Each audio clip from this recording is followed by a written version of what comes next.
Well, with money, So I want to share a little bit about the story building Retail Mage because this was such a big part of that experience for us. Jam and T, we shipped Retail Mage last November. When we were at GDC, not this last year, the year before, so 2024, we had a tech demo of the technology we had where we were using generative AI in the game loop. And it was awesome. I thought it was awesome. We had good feedback, right? The trouble is that now, when we first did that playtest, end of December 2023, we were at the time prototyping rapidly, so we were just like using like OpenAI primarily API calls to prototype quickly. And keep in mind, granted, 2023 the costs were a lot higher than where they are now. Per token costs have come down, but like a 4-player 30 to 40-minute session could run like hundreds of dollars, right? It was like a ticket to Disneyland every time you played the game. And now by GDC, we had gotten it down to say $40 or so, but you can't run a game. And so people kept saying, could we ship a game? And I was like, it's not that I can't.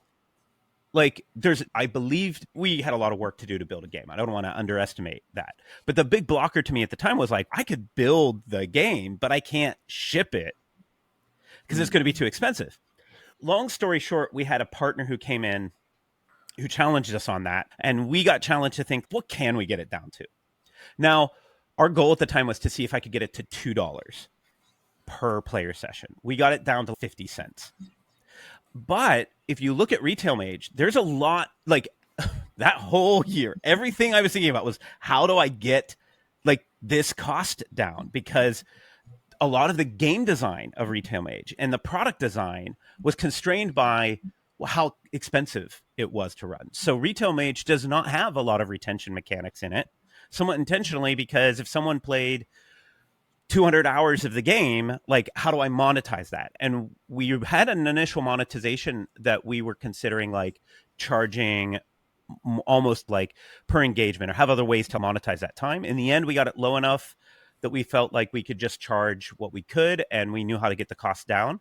But compared to so many other games, rather than my time as a CTO, as kind of the tech director, rather than being so focused on like building the cool game, building the cool things, I was thinking like, how do I make this cheap? That was dominating my thought process for the 5-6 months that we were building Retail Mage.